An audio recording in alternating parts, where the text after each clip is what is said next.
عمومی طور پہ یہ میٹھی گولیاں آپ کو چھوڑنے سے پہلے دی جا رہی ہوتی ہیں، اور اس میں بھی وہ شخص اپنے آپ کو فرشتہ نما شو کرتا ہے اور کہتا ہے اس میں میری کوئی غلطی نہیں۔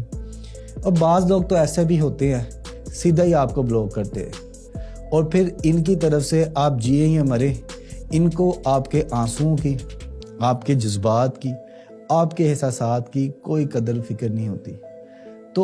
تو جو آخری امید آپ نے ان کے لیے رکھی ہے نا، وہ بھی توڑ دیں۔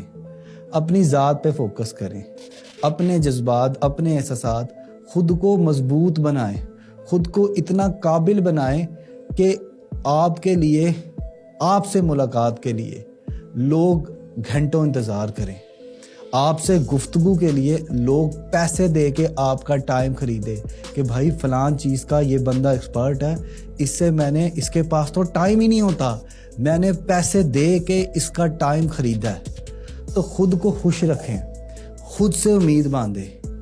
یہ جتنے بھی لوگ ہیں نا، یہ اس قابل نہیں ہے کہ آپ کا صلہ دے سکے۔ صلہ دینے والا محبتوں کے، عشق کے، پیار کے، وہ اللہ ہے، اور اللہ کو وہی انسان پسند ہے جو انسان محنت کرتا ہے۔ تو محنت کریں۔